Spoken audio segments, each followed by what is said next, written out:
Welcome to Health Oddity, the show that strips away the jargon and hype surrounding all things health and fitness to help you live a long, strong and energetic life. Lining up at the bar this week, here's Peter Lant, Paul Bassett and James St. Pierre.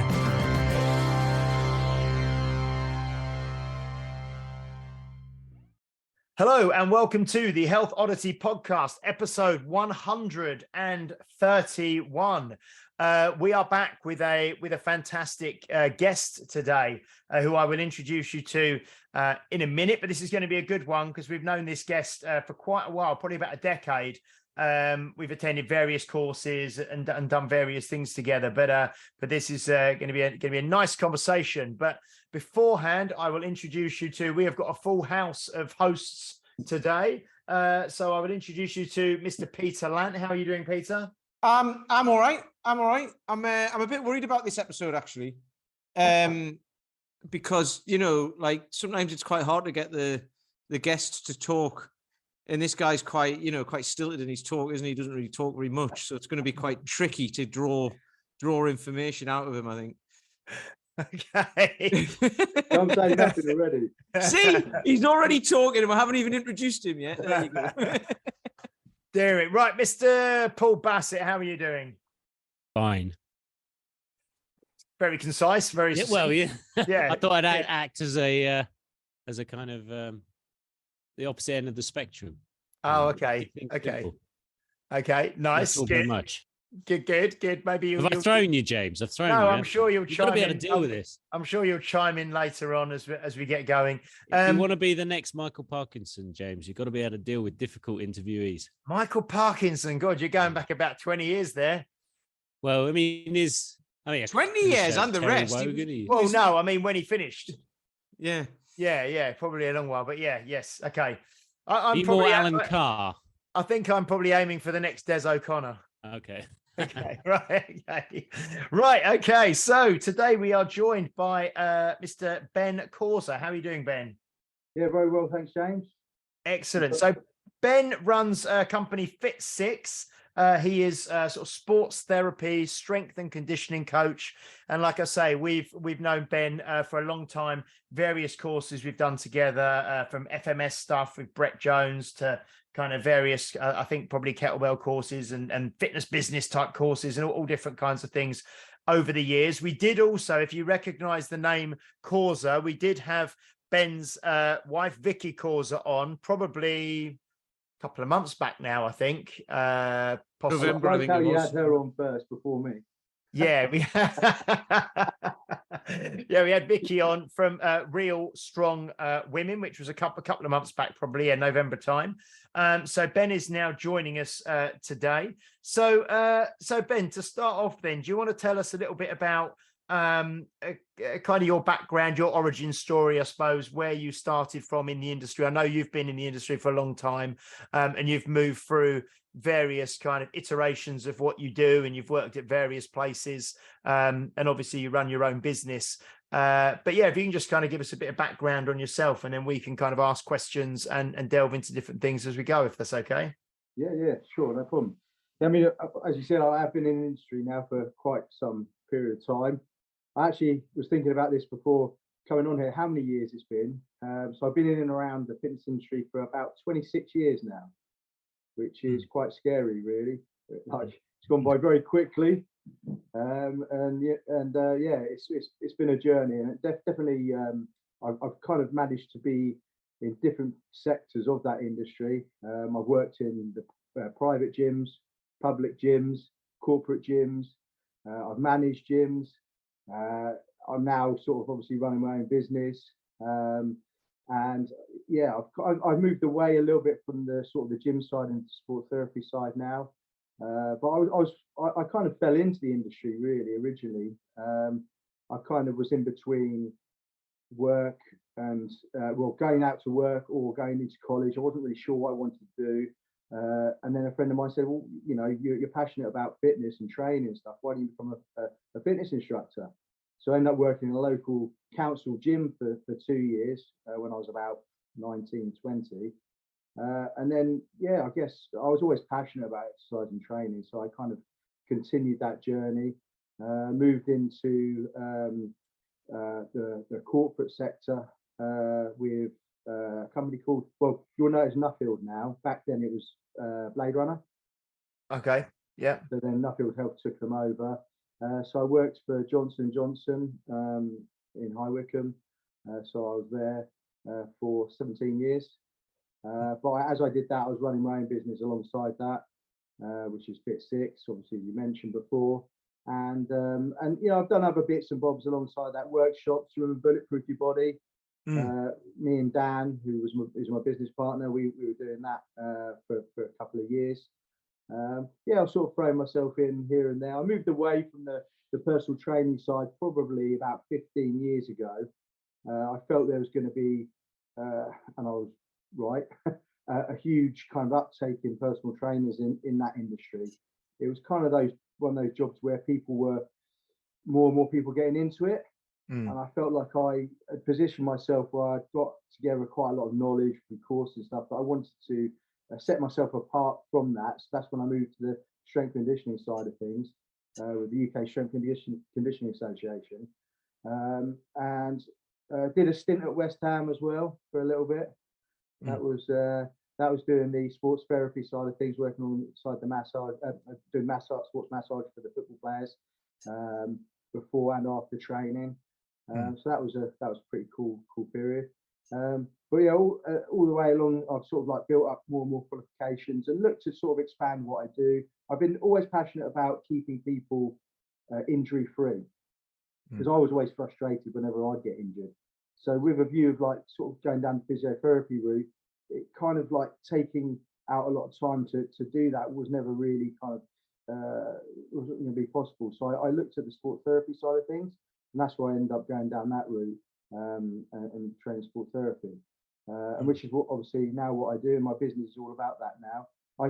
The key thing is with this is I try to rather than just like fixing people and send them on their way. We kind of came up with, me and Dan came up with an idea of trying to get people from the point of rehab back into performance. So kind of like our USP would be like we bridge that gap between the rehab world and the performance world. And generally what tends to happen with people when they're seeing physios, chiros, osteos, sports massage therapists or whatever, they'll have like a baseline of where they're having some release work done. They might do some low-level activation stuff as well, but then they're being sent straight back into their training, exercise, or whatever it is, and then they're kind of getting injured again. And from that, we sort of like was born in our mind the training injury rehab cycle.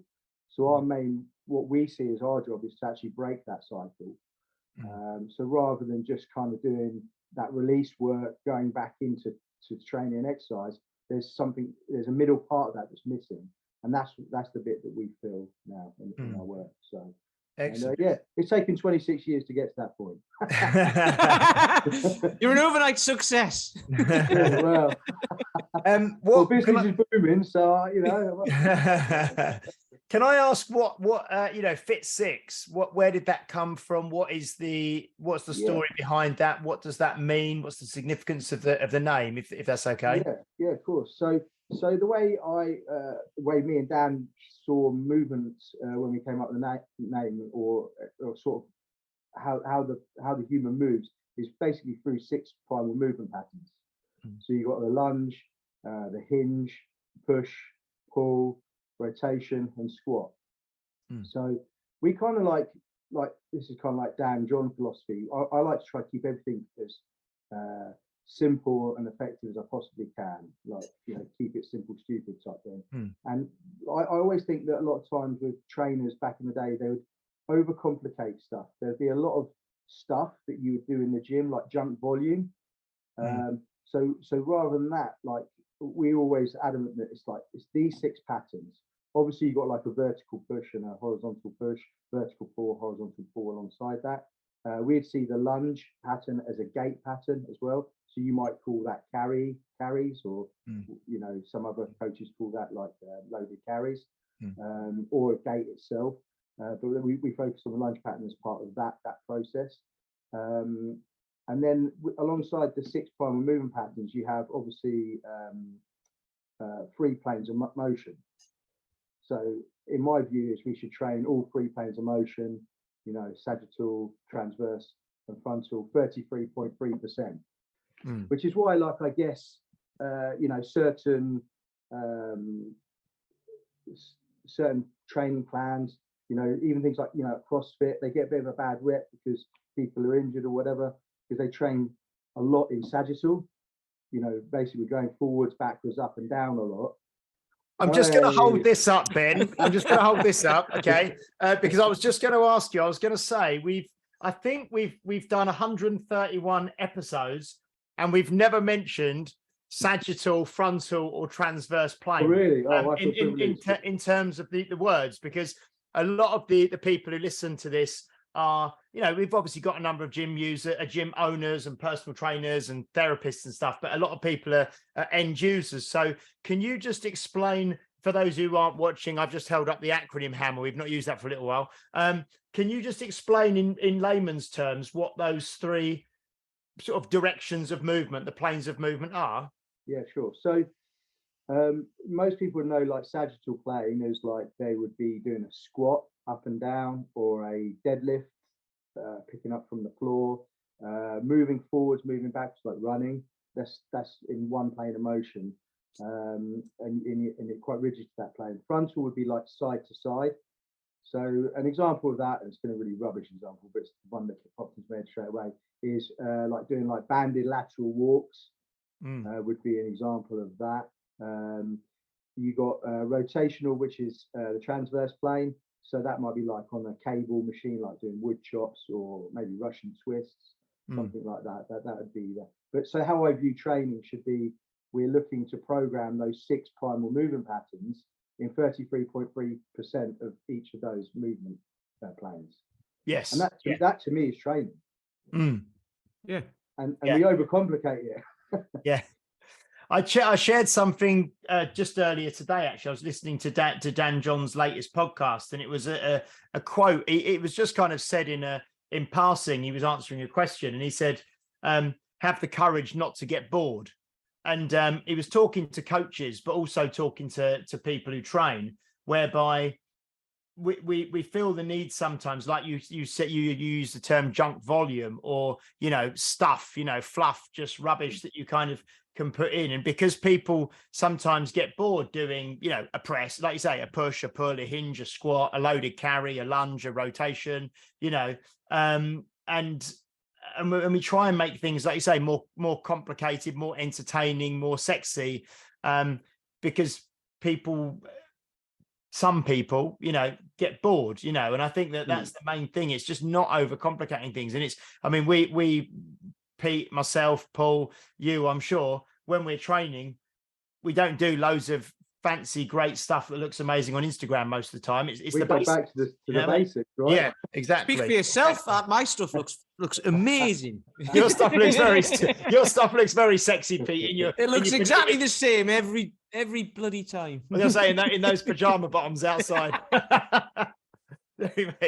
Anyway, Ben. Sorry, yeah. So we got the six sort of fundamental movements, if you like, and then the three planes of motion. Yeah. Yeah, and you know, I think with going back to those 6 planes of motion, you know, we see them as like, well, I'm referring to them as gym-based movements, but like a big part of what me and Dan have done and where we've looked to go, and this is going back probably 15 years ago now, so it's probably a little bit more forward thinking in its time.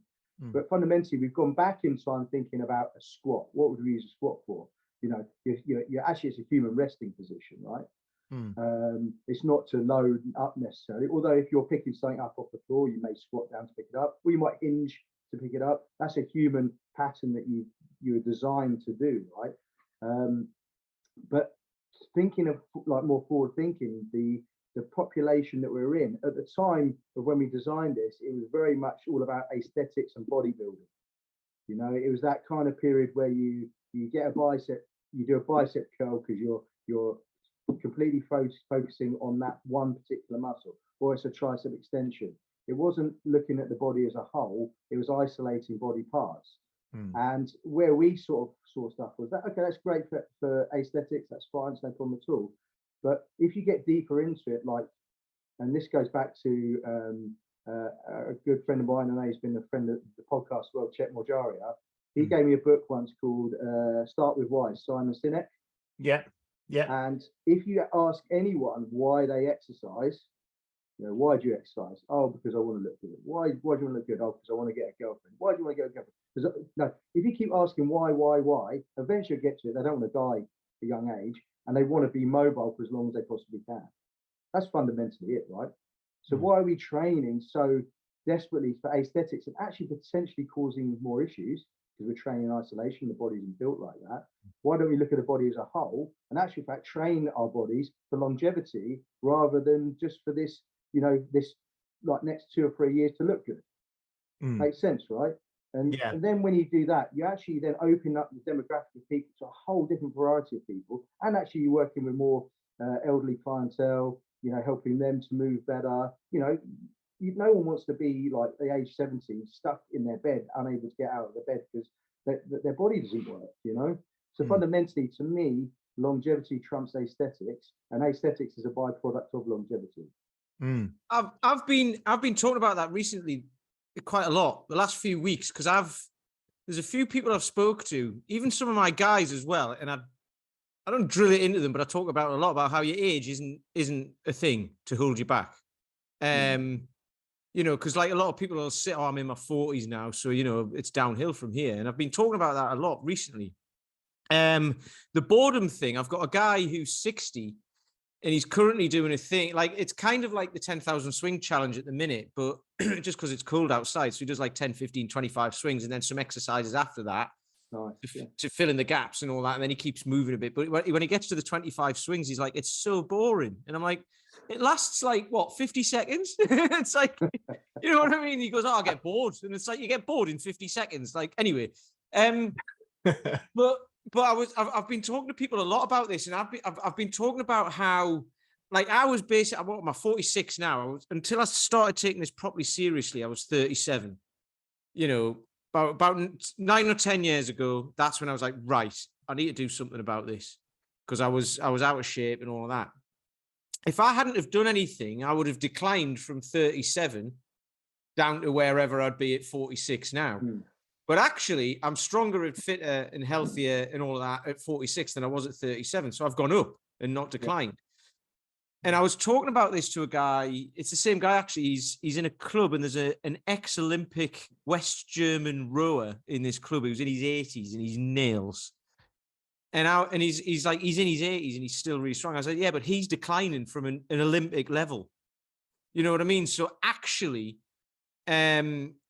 it's like you've been saying, it's whatever level you're at, and it doesn't matter what age you're at, you can still. It's about slowing the decline down, because everyone's going to decline, aren't they, over time? But you can slow it down, and then you can actually make it happen. So I might get to 60, and I'll be roughly where I was when I was 35, or even better still. You know what I mean? So it's been really interesting to me that the last couple of weeks, because I've been hearing a lot of people saying that. Also, as well, coming from a treatment perspective, like I know you guys had Adam Meekins on, didn't you, as well? Yes. Yeah. So like, I quite like some of his stuff that he talks about. Is he a disruptor? But he's very opinionated in his thought processes and evidence-based. But I also like the way he talks about getting people away from all this like floor-based, clams and all that kind of malarkey, and actually get the body to load, move it and load it. And actual fact, the body isn't made of glass. You can push the body probably more than what you think you can. And people, and the terminology that that I think a lot of therapists use is actually like induces that kind of like fear factor with stuff. Whereas I'm like, no, you can do this. I had a lady the other day who was, she come to see me because she couldn't squat. She said, what's going on? So I do a very simple assessment in order to get people to squat. And once I assess them, obviously I then work on that route. But her main thing is, fundamentally, she wasn't connecting she wasn't able to stack her pelvis over her rib cage over her pelvis very well. So when she came up into the squat, it looked like she was all over the place. So I wanted to demonstrate to her that she's way stronger than what she actually was. And I got her into a kneeling position. So she's kneeling on the floor, one leg up, one leg behind. I said, now get up.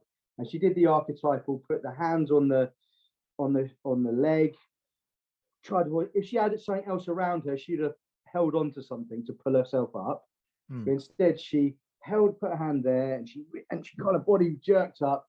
I said, okay, look, let's do that again, right? And she's got into this kind of this process. That's how she gets up off the floor. I'm like, stack the rib cage over your pelvis, create some tension. Yeah, principle of movement, right? Tension, relaxation. Create some tension in your core. And then when you do it, keep that tension. Now push off. And she did it. She's like, wow.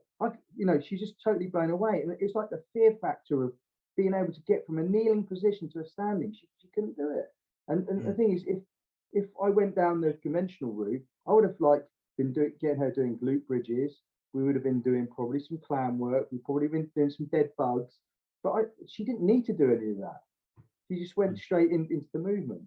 And it's a strange one sometimes. I mean, it's even like I once had a lady turn up who again, every time and I actually stole this from God, what's his name now?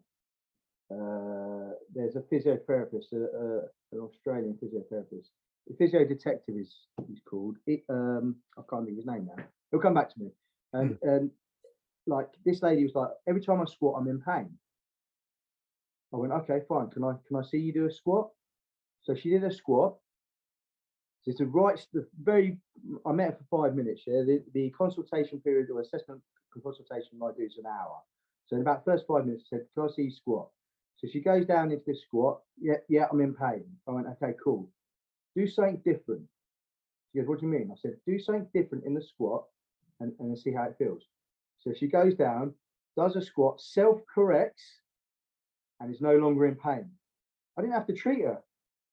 Yeah. You know what I mean? She's like, what, is that it? And I was kind of like, man, that's like 10 minutes. She's gonna want more value for that time. You know what I mean? So I kind of did a little bit of soft tissue work or whatever. But I said to her, fundamentally, you just need to like be in a better position and you're getting yourself out of pain. That's amazing because the body will find a way, right? I think that's brilliant because there's so much stuff out there of like, when you squat, your feet need to face straight forwards and all that. And if you can't do that, there's something wrong with you. And then your knees track your toes. But most people can't do that without turning their feet out slightly and all that. But even if you tell someone that, they'll be like, oh, so that's the way you do it. Then it's like, no, how do you do it? What works for you? You will figure out a way. So the amount of people I get when they do a press above the head or grit their teeth and shrug their shoulders. And I'm like, have you got a sore neck and a sore jaw? They're like, yes. And I'm like, well, that's because you do, that's what you're doing. A guy who started with me recently is had a knackered shoulder and it's getting better, but he can't really raise his arm above his head properly. So I just had him with a stick, just doing like kind of back and forwards, like lunging basically to get used to having his arm above his head, but it's supported, but it's putting a little bit of weight onto it. With the arm that is being sore, he puts his thumb on top of the stick, and now he's trying to create support through that thumb. And I'm like, that is making you shrug your shoulder. I said, take your thumb off. And he found it a bit harder, but he found a way. And then he did it with his good arm. And I was like, did you think about putting your thumb on the top? And he was like, I never even thought about it. I just did it with that one. And I was like, well, there you go then. So that's all, just simple little things like that. And by the end of the session, he was like, oh, my shoulder feels great today. It feels better than it's felt for weeks. And I was like, well, there you go. And it just means, I was saying this the other day as well. It's the thing of doing it over and over again. So that lady getting up off the floor in a lunge, if she does that today, she can do it tomorrow. And if she does it tomorrow, she can do it the next day. And if she does it the next day, following week and she's been practicing it, she's like, I can do it now. I'm like, yeah, of course you can do it. But then that's when people say like, oh, I used to be able to do that, but I can't anymore. It's like, because you haven't been doing it. Keep doing it. It takes 2 seconds. If you can do it today, you can do it tomorrow. Unless you fall off a cliff or something like that, or really hurt yourself or whatever. There's no reason not to. There's no reason not to be able to do it. And I use movements like that all the time. Because the other thing is you get people who say, oh, well, just do this one thing. and that'll fix that. And then just do this one thing. And then all of a sudden you've got a daily routine that's like 25 hours long because you're going to do all these one things. It's like, just check in on the biggest problem and then do that. And then once that's fixed, check in on it every week, once a week or something like that. And it's Peter, going to that point, right? Like before I work with anyone, I do about 7 or 8 assessments. And that's like my baseline point. I'm like, right, this is where you're at. We need to focus on this, this, and this. The amount of times that people don't even assess and they just expect to get results. I just find that like insane. Especially, it's always a good reference point as well, because when you're dealing with people in pain and stuff like that, a lot of the time they'll say to me, oh, it hasn't improved. And I'm like, okay, what, like not at all? They're like, yeah, no, not at all. Nothing's changed. And I mean, rightly or wrongly, I do like a pain scale. So some therapists think it's a good thing. Some therapists think it's a bad thing. But I always say 0 to 10. What does your pain feel like today? And they'll give me a guesstimate. If they come back the following week and it's like pain 6 that week and it's a pain 3 the following week, that to me is a 50% reduction in pain. That whatever we're doing is working. It gives me a guideline basically in order to give me sort of like some feedback that I'm doing a good job as well. If they came and said a pain 6 and the following week is a pain 9, I'll be like, okay, I'm not quite doing something right here. You know. But a lot of the time as well, I think, you know, kind of the journey I've gone on, like with CPDs, you know, exploring different routes. I think a lot of the time it's very easy to be an absolutist in you know, there's a lot of egos in the therapy world, out in the fitness world, and it's very easy to be an absolutist to say this is the right way, this is the wrong way.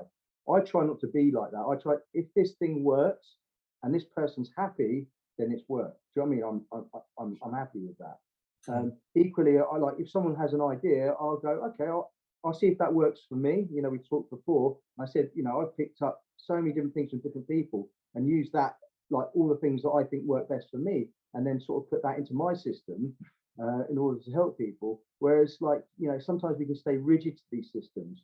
You know, I think it's Perry Nicholson says it, like, where you, oh no, it came from Ida Roll, where you think it is, it isn't in terms of pain, right? Because invariably, pain's a symptom, it isn't the cause. So a lot of the time, therapists will go chasing, like as Perry says, stop chasing pain. They'll go chasing after the pain. Try to look at, and that's why I love Perry Nicholson stuff, because I love the fact he does think a little bit outside the box, and you know, he takes a different view to things. I like the whole pain has an emotion. The pain has a hierarchy, and it starts with emotion.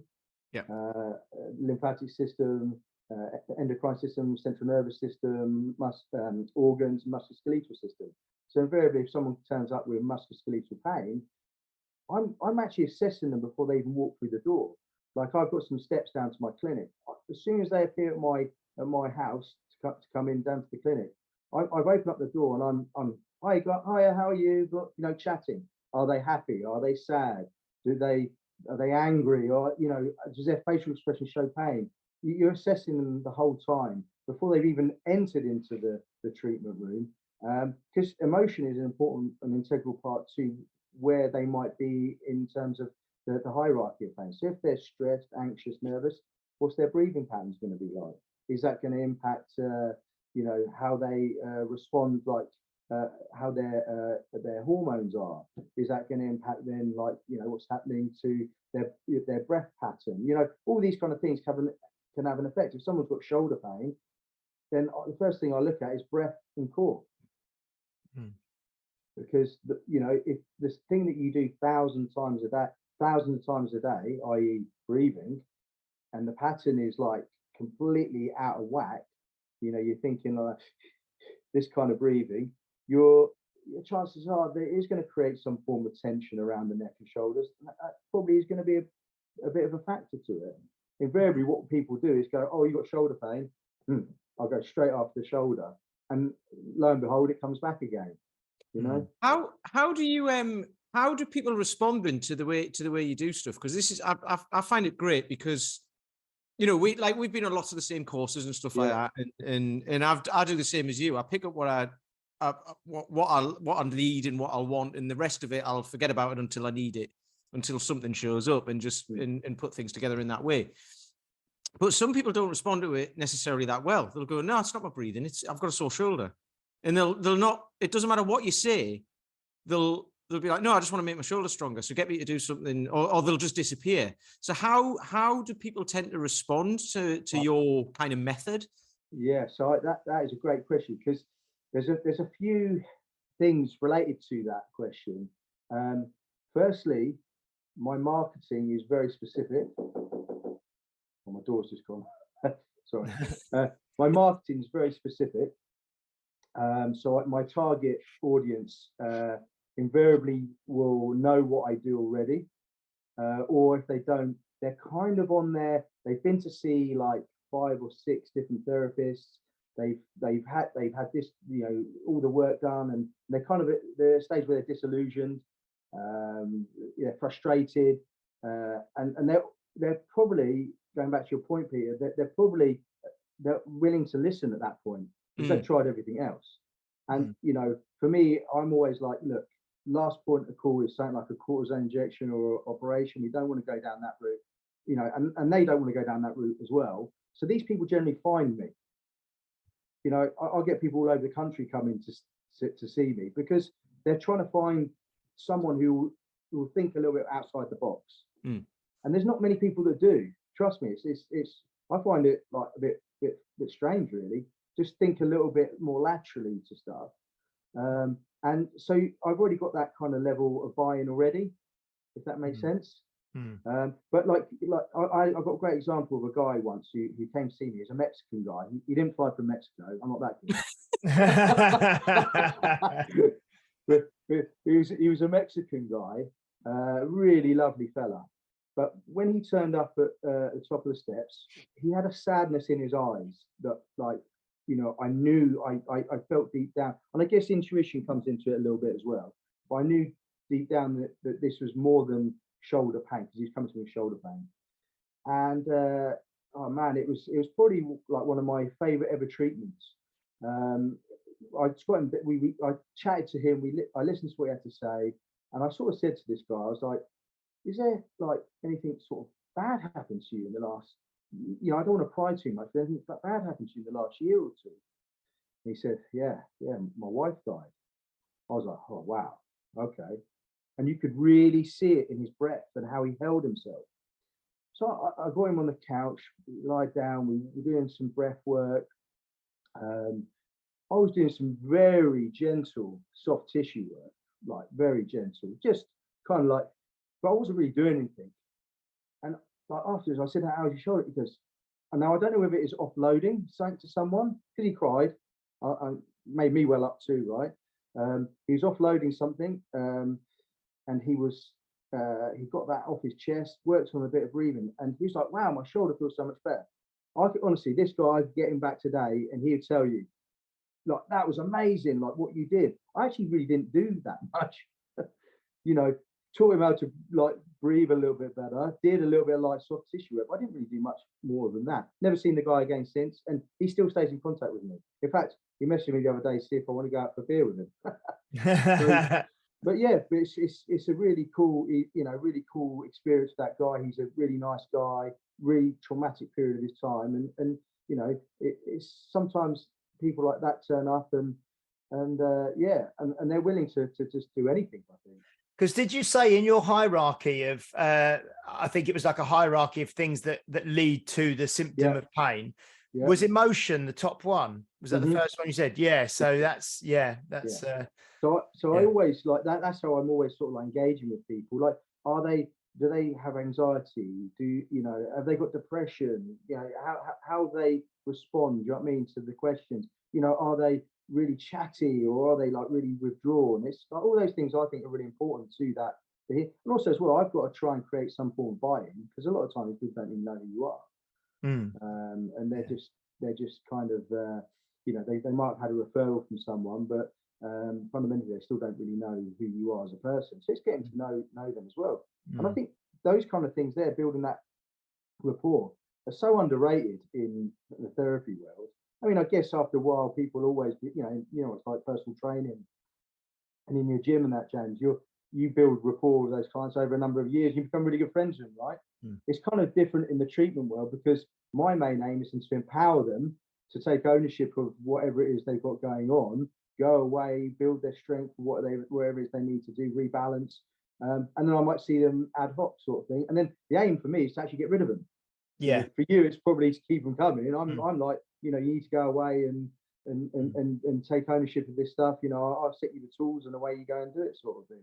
So it's a different kind of relationship then, Yeah, we had Stu McGill on probably a year or so ago now. I think it was a while ago, but he was talking about when people come to see him, that he sits down with them in, nice kind of comfortable chair, sit down, talk, and spends like a long time talking with them just about, their history and like all the things that you talk about, just to create rapport and just to get someone to relax and to really dig deep. And also Adam Meakins, when we had him on, I think it might have even been Paul who asked him the question about it was either Paul or Pete, it wasn't me, what would an ideal initial consultation look like? And Adam Meakins as well said, sit down, spend a lot of time talking to them, get to know a lot about, don't just focus on, like you say, this shoulder, this shoulder, you've got to kind of look at the bigger picture. I was going to ask one of the things I saw from you, look, we mentioned it just before we started to record, was a post you put out a couple of weeks back, I think now, about the, which I just thought was really interesting. And again, it's something that we haven't discussed implicitly kind of with any of the guests that we've had on who do therapy and that sort of thing. But you did a post about the body and how different sort of areas of the body are designed to be more mobile or more stable, and how let's talk about that now, because then I've got a kind of a more general question that you might be able to help with as well, that I'm seeing a lot, and I'm sure Paul and Pete do a lot with and you probably do with a lot of your people that you see nowadays. But what was that post about that we saw? That's basically Gray Cook's joint by joint approach to how the body should kind of function.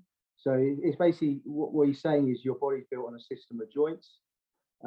So let's take, for example, your ankle joint, your knee joint, your hip joint, all the way up, right?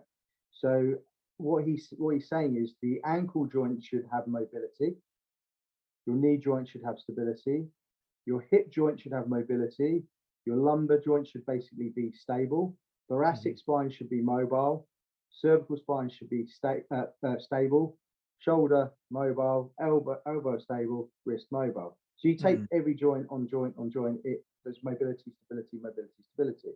Now, what I find generally, and that's why I quite like this joint by joint approach, is that when someone is lacking, say, thoracic mobility, so they're unable to get rotation or like overhead, and their hips are tight, it's probably because their lumbar isn't stable. Now, going back to what we said about breath work and stuff like that, and why breath is so integral,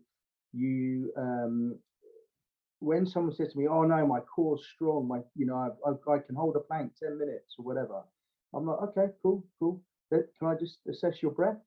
And then they breathe like this. I'm like, "Man, you haven't got a strong core."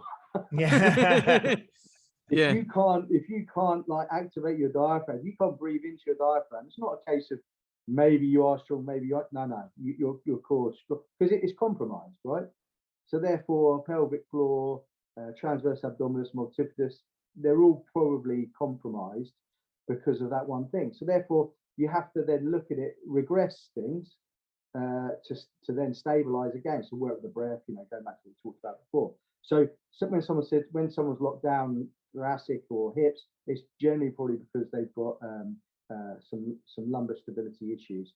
And so then we need to restabilize that. By restabilizing that over time, the thoracic spine should start to unlock and the hips should unlock. What I generally tend to do is I'll tend to do some mobility work or maybe some soft tissue work too to speed things along a little bit. But fundamentally, it's restabilizing the joint area that needs it. To get that back. Because I think there is a kind of I don't know if it's a trend, but I think as well it's part of, you know, like through like when we had lockdowns and all that, everyone was kind of, well, not everyone, this kind of people we talk to, we're going on to like YouTube and doing like yoga classes, you know, sessions that are easy to do at home, you know, that you could just do in the lounge and stuff. So people, I'm doing, you know, half an hour of yoga every morning, and I'm doing this and that. And we've spoken about it on the podcast a few times. You know, I think it's great that people want to, I think in general, people are becoming more aware of the need to be mobile and supple and flexible, or whatever, you know, whatever you want to call it. But we can go too far, can't we? And just and people almost become like hyperflaccid. Yeah, what was the word you said? Hyperflaccid. Yeah. I was going to say there was this Mr. You know, there was like, I think it was for a softener, like a TV commercial in the English. Mr. Soft. It was for soft mints.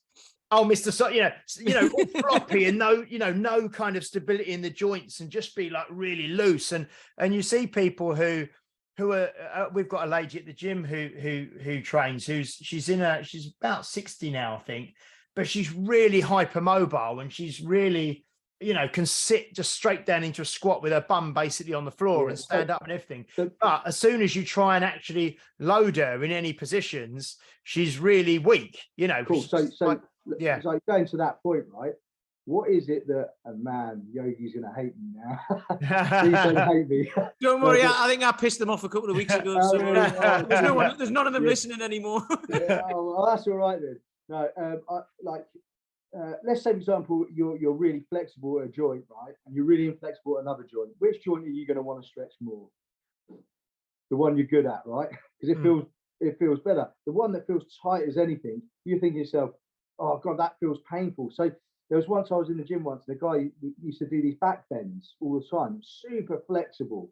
You used to sit back into this back bend. And one day I said to him, you do this kind of movement every day. What's your hamstrings like? He said, what do you mean? I said, can you touch your toes? He showed me, he could barely get past his knee. Yeah. I was like, why do you stretch, like do some stretching on that side rather than doing that pose every day? But because he looked good in the gym and he probably raised a bit of a eyebrow or whatever. I'm not saying all yogis are like this, but fundamentally what we're trying to create with all training or any movement or anything like that is balance, right? So you know, like who is it says flexible steel? I love that saying. John Ingham, isn't it? Yeah. Flexible steel. I mean, that's what you want. That's what I believe in training people to become. Flexible steel. I love that saying. It's very descriptive of what you should be. You should be mobile enough to access positions. You know, like I like Adam Meek and stuff when he talks about like posture, for example. There's no such thing as perfect posture. I mean, that's a load of rubbish. Like there's different posture for different things, right? And you can, you know, I could be being stuck in a posture becomes the problem, i.e. being sat down for 8-10 hours a day. That could be an issue, right? But if you're constantly moving around, fundamentally that's not a problem. Even if you're slumped over like this 1 second, and then, you know, he's got bad posture, all of a sudden he's upright, he's got good posture. It doesn't matter, as long as you're not stuck in those postures. Equally, like when we're looking to load stuff, we don't load stuff like with a neutral spine and everything we do every day. I like to think of it like with stuff like neutral spine and all that kind of stuff is a beginner learns the rules, an intermediate practice the rules, and an expert breaks the rules. So what I mean by that, if we're loading someone, I want to let them kind of understand or feel what a neutral spine is. Let's practice moving in that neutral spine. Right, now you've got that. Right, let's do some Atlas stone lifts, or let's do some sandbag reps or whatever, inflection, you know, and start practicing that, because that's more real life, right? That's what we tend to do. We tend to round the spine when we pick stuff up on the floor. But everyone's like, oh, you're going to pop a disc or whatever, which rarely happens. But we're worried about that position. But it's just, and like, you know, we get so caught up in like being perfect. I say to them, it's never perfect. It's good enough. You know, when someone says to me, is that good? And I said, well, is that good to you? Well, yeah, it feels okay. Great, it's good enough. Let's do that. You know, let's not get too hung up on everything. That's great. You see, I moved away from the yogis very quickly. That's great though, because this will help This will help. We had David Keown on. I don't know if you've seen him. He's an Irish guy who goes around like lifting up, unearthing stones all over Ireland at the minute. Oh, and he's okay, super strong lifting them. Yeah. But he's super hyper, like not hyper mobile, but he's super mobile as well because he does lots of yoga. But he's got the strength within those movements as well. And what you've just been saying there is, you know, you learn a movement and then you can break the rules because life doesn't throw calibrated weights at you on a bar that is a certain length and a certain thickness and with certain knurling on it and all of that, does it? Like objects that we need to pick up day after day, kids and dogs and all sorts of stuff are like irregular, aren't they? And he's been showing that, you know, you pick up irregular objects and it makes you stronger at picking up regular objects as well. So, but it doesn't necessarily work the other way around. The gym strength doesn't necessarily transfer over into real life all the time. So, totally. One thing I was going to say, Ben, you almost just teed it up perfectly. Was the kind of second part. Well, you did tee it up because it was the second question I was going to lead to, where you said you were talking about, because I know Perry Nicholson again, who we've had on before, friend of the show, talks about you know, this kind of plasticity and you know, if you stay in one position for ages, you can kind of get set, you know, in this kind of kidney bean position or cashew nut position.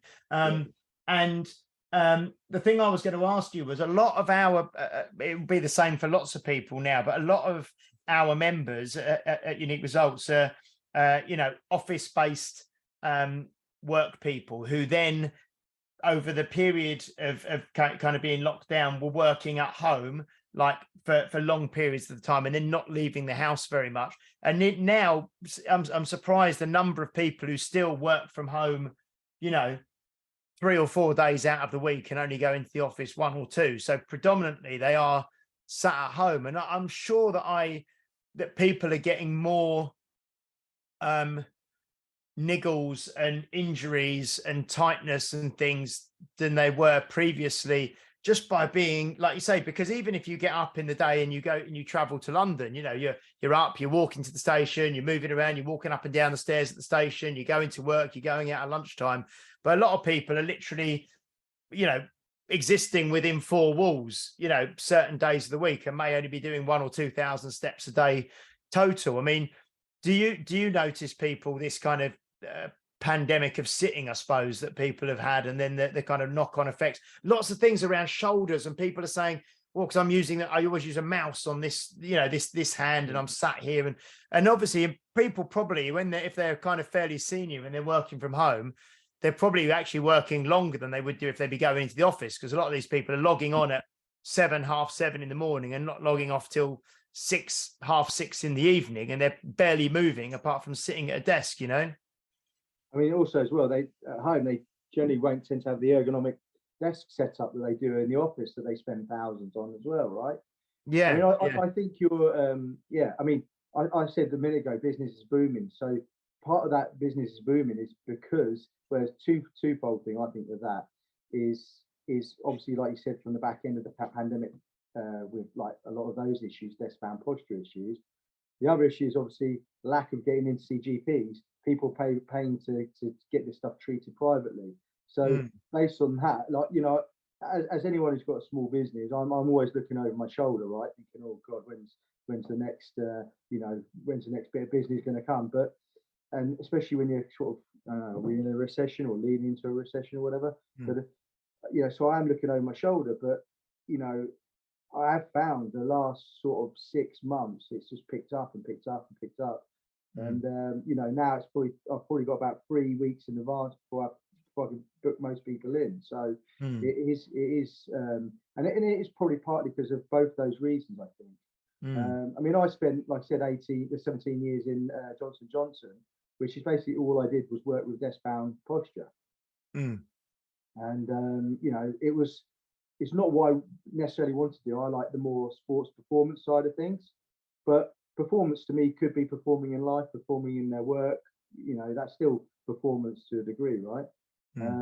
And so you know, I guess I am kind of an expert with desk-bound posture because I've treated so many people over the years with desk bound posture, all the tight hips, tight neck, the shoulder pain, all that kind of stuff. Yeah. So if you could, that's interesting. So if you like you say at Johnson and Johnson, that was when you were sort of running the corporate gym and corporate wellness and stuff for them. And like you say, so if you could, I mean, just trying to think for people to take takeaways from this podcast that can be kind of applicable. If there was, I don't know, 3 to 5 things that you could recommend for someone who does spend most of their time sat down at a desk on a computer to do, what would that be? The key things I would say is try not to be stuck in a position. So, like, if you're in a nice, comfy chair, that's probably not a good place to be. You might think it is, but not for your body. If I'm working on my laptop or whatever, I actually put it on my on a stool and I work off the floor. I mean, granted, I don't spend 8 to 10 hours a day every day, so that's not everyone's cup of tea, right? But if you can't sort of find an uncomfortable position like on the floor to work off of, or that's not really going to be your thing, then definitely adding in movement sort of snacks during your day rather than, just sitting there solid, like probably every, I would say 50 minutes, at least getting up and doing like 5 minutes worth of like gentle mobility work. It could be like touching your toes, it could be doing some T-spine rotational stuff, you're getting on the floor, doing some rotational stuff, whatever makes you feel good, and then getting out and doing a walk would be 100%. If you can't do any exercise and the only thing you've got access to is going for a walk, then make that a part of your routine for sure. And like also, like if you go to the gym, look to rebalance your body. So I see so many times like people in gyms doing like sit-ups, or they're doing like leg extensions, or they do chest presses. And then, so what do you do for work then? Oh, I've got desk bound posture. I mean, that's going to feed that dysfunction, right? What other exercise do you do? Oh, I cycle. It's the same, being stuck in those same positions. So look at doing some posterior chain stuff, some more back work. I mean, I always think the best thing to do with all this stuff is get assessed. Everyone's individual, right? So everyone has their own issues, their own problems. I'm talking very generically back then, but fundamentally, everyone has their own issues. Like, get assessed and find a program that suits you best for your needs. Look at, so like when I'm talking about training and exercise and movement, the first thing I focus on is purpose. Like, why are you doing this exercise? If you can't give me a good solid reason why you're doing it, get rid of it. Yeah. So if I'm doing loads of chest presses and I'm already like stuck in my desk bound posture, I'm probably going to say, why don't we do some chest stretching and then do maybe some rhomboid work or lower trapezius stuff, or maybe do some lat work. Let's rebalance that a little bit. Life's about homeostasis, about finding that balance. Stop feeding that dysfunction. But you'd only know that through being assessed, right? And then, like, with after purpose comes principles, right? So understand that you have to have required mobility for certain things, require stability for these things. Understand about tension and relaxation. And then once you do that, Peter mentioned it earlier about motor control, positioning, patterning. Yeah, these are all really integral parts of movement and exercise. So, like, you can do these generic things and movement snacks and stuff like that, really cool. But I would be assessed and focus on my programming to rebalance myself. That's what I look at. I look at my training plan as a thing to build me up in the gym to fight all the things I do daily, which is sitting down at a desk for 8 hours at a time, stuck there in front of a computer. That's what my training plan would be. It's interesting. So I suppose the practical things there are not get set in a position, move maybe for 5 to 10 minutes every hour, try and get out for 1 or 2 walks throughout the day.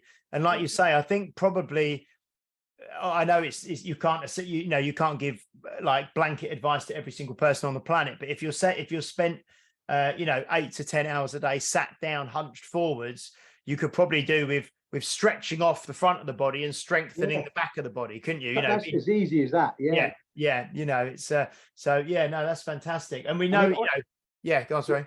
I was gonna say, like, so of the time we see the gym as a place, like people think the gym is a place to be broken down.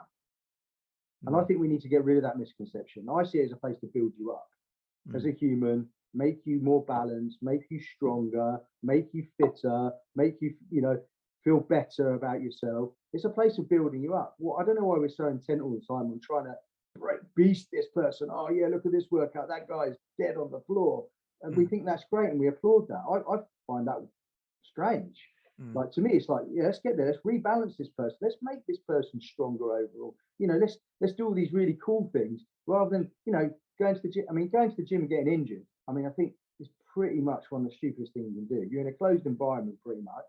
If you're in an open environment like you're doing jiu-jitsu or something like that, then I'd fully expect you to potentially at some point get injured, right? But you're in a closed environment. It's you against the gym, as it were. You've got to be a little bit unlucky to get injured, unless you're ego lifting or whatever, It should be a place of, if you've got a structured, purposeful program plan that you're following, you shouldn't get injured. And it should be a place totally, if desk-bound posture or you're an elite athlete, whatever, that is the place to build you up, Excellent. I think that's great. I think we've been on for nearly an hour now. I mean, that's a really good kind of wrap up kind of message, I suppose, to start to close on, because I think that, yeah, that's fantastic. I mean, that's what we try and get across. Lots of people, obviously, every week the message on here is the anti kind of beasting with generic workouts, and you've got to leave every session half dead and all the rest of it. It really is more about it's more health and longevity, as we're health oddity, rather than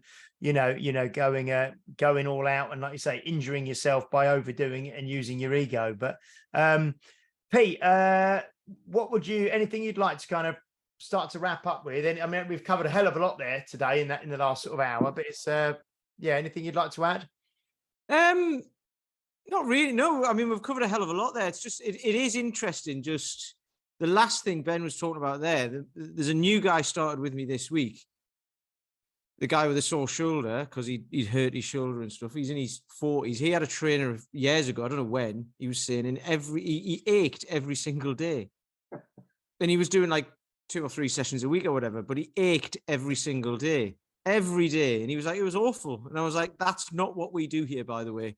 So hopefully he's only on a trial at the minute, but hopefully he'll sign up, because it's like, I've basically given him exactly what he wants. I'm going to make it so it doesn't hurt. And you can do but you can do cool stuff, and you can probably you'll get to do quite heavy, because he said he used to squat 140 kilos or something. And I'm like, well, that's great, but why? But if I can get you to do that without it making you sore, then brilliant, let's do that. But the other thing as well about the desk posture and everything, I had a guy who's had a sore lower back, and he's got a mobility routine that he does at night before he goes to bed.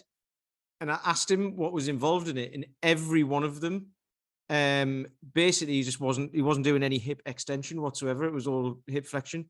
It was like because he does a bit of yoga as well, so it was like crow pose and down dog and all of this sort of stuff. And I was like, your hips you're not opening them up at all. So I got him to do that, but then he mentioned it to his yoga teacher as well. He's got him doing some weird hanging thing that opens his hips up apparently. But it's making a massive difference. He goes, "Oh, my back feels so much better," and he was focusing on trying to stretch his back out, and it's like, no, stretch your hips out, open your hips up, and that'll do it, And he's a cyclist, and he sits for work and all of that. So it was like, there you go. So it was just that one little thing, because he said, I've now got to put that into my entire routine, and I was like, your entire routine isn't working, because it's been like that for ages. So get rid of one of the things that's not working and stick this in instead. So it's like you say, people think that they're stretching things out and it makes them feel better, but it just tightens up again the next day, or as soon as you finish, doesn't it? So it's like, yeah, do the opposite of what you're actually doing, and then everything might get all right. Paul, do you have anything you'd like to say as we conclude? The thing is about rehab is it's probably more complex for people to get their head around than training. When we talk about like 6 movements or fundamentals in personal training, we're thinking about, well, okay, we're using a barbell, just sticking a bar on our back, squatting, picking it up off the floor, pressing it overhead. It's pretty simple. One of the things that frustrates me, particularly when I used to have the majority of my injuries, when I first started out, particularly as I started to push myself and discover new kind of weaknesses, was that I felt extremely overwhelmed about the rehab process. And I think one of the things that I've spent time doing, and I certainly found with my shoulders, is I just narrowed it down to like one exercise that really had a big bang for its buck. And I think often, I'm now at a point in my own training where I'm less, is occasionally do dip into pain, when I techniques off or I'm tired or something like that. And that's often like either ego or a new exercise, which I haven't got experience in, or I've just pushed myself. And I'm now trying to spend a lot of time trying to work out like what are the I'm working on the fundamentals in a sport. What are the fundamentals in mobility that I can actually spend my time on? And what are the fundamentals that I need to weave into a class that would allow me to create a resilient body in terms of the things that support the basics of personal training? How do I, if I'm going to get someone to squat, if I'm going to get someone to deadlift, I'm going to get someone to press something overhead, what are those complementary performance-based rehabilitation stroke strength work that I could do? And navigating that without buying 50 books that all tell me something different is something that I'm always playing with. And to the point where I sometimes just go, okay, I'm just going to rely on a couple of things. Do you have like I know I'm elongating the end of this, but do you have like not a checklist, like almost like a rule of, like a handbook of a way of just evaluating the quality of an exercise for the goal? It's like, okay, so someone's got this issue. Like, for example, at the moment, I'm struggling to get a lockout in my arm on my left side with kettlebell sport in the jerk. And I'm not in pain. I don't know. So everyone tells me something different. So I have no idea where to spend my time. So do you have like a tick list of like, okay, evaluate these things in a joint or in a movement in order to make a decision about a path? Okay. I mean, it's a complex question, isn't it? That is so complex because it's without actually assessing. So I guess the key thing of that is assessment. So I make my assessment process. It used to be hugely complicated. I mean, I used to do about 20 different checks for things. I've now cut that down to about 7. I maybe 1 or 2 others for different things. And I may do some manual testing as well if needed. But fundamentally, I have about 7 checks. And it will be things like checking ankle mobility, checking hip mobility. So it's hip flexion, looking at like doing like a toe touch test. So say, for example, someone wanting to do deadlifting, first thing I do is, can you touch your toes? If they can't touch their toes, straight legs, I wouldn't get them deadlifting, not from the floor anyway. I do an overhead overarm extension test, the thoracic extension, the T-spine rotation test, and yeah, that's pretty much it. And I can glean all my information. I'll assess the squat as well, so I'll have a look at how they squat, and that's about it really. And that will give me as much information I need to know for most things. I may then go into a bit more detail with something, if it's like, is it a shoulder impingement type issue, or is it like, do I need to test for something else?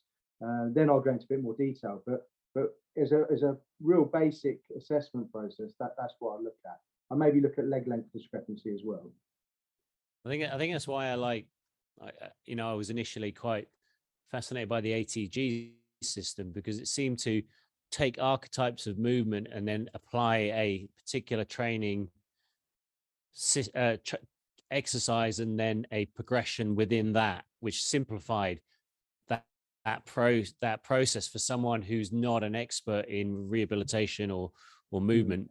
And I think trying to get, I think that's one of the big things that interests me at the moment is the simplification of, but the whole thing is complicated. I mean, what I've taken is I've gleaned stuff from the functional FMS test. I've taken stuff from sport therapy. I've taken stuff from people like Alex Effer, who's got a really good biomechanics assessment test. I've taken like stuff from different people, and I've gone, do you know, that test works really well for me. I'm going to use that, and I've kind of like made it my own. Whether it's right or wrong, I don't know, but it works for me. And it works for the people that I see. And yeah, it is trickier, and it is a little bit more complex process. But if you've, like I said, if you've got if you look at the ankles, the hips, and the thoracic spine, and shoulder mobility, other than that, that's the main kind of areas to focus. That's what I would focus my attention to primarily in an assessment. Yeah, well, I suppose then people can actually do it, because one of the things people get is overfaced by the sheer volume of things, isn't it? Yeah, that they can often. I've seen in the past seen people, and they give me like 40-minute routines to rehab a shoulder, and you're like, that's just not going to happen, you know? Yeah. I mean, again, it's taken it depends on how the therapist takes the approach to it. So for me, it's like I would try to like integrate some of the exercise into the routine you're doing already. Yeah. Like you might say to me, I do shoulder presses, standing military press. I'll say something like, why don't we do like a half kneeling landmine press instead? You've got shoulder pain. Yeah. Yeah, and you're adding a bit of extra stability into that movement. You're only working one arm, so you're going unilateral rather than bilateral. You're not actually going directly overhead if you've been having some issues. You're actually pushing out here, but getting you to control. So your motor control perhaps can be better with what happens with the scapula. You know, it's just like just playing about with some of the exercises sometimes. That exercise manipulation really, but you're still pressing, right? Yeah. Maybe cool. not how you want to at that yeah. period, but until you address that issue, that sounds to me what you've got going on there is more like something potentially going on with the lat, or like an impingement in the traps, maybe. But that's potentially what I look at. Maybe the thoracic spine. Invariably, the problem with the shoulder is like it is a very complicated joint. But the key things that people go after is actually then the humeral joint itself, when invariably it's what's happening at the scapula, what's happening at the thoracic spine. It could be, you could track it all the way back. Is it breath? Is it core problems? Yeah. Is there a relationship, along your, your anterior oblique sling or posterior oblique sling?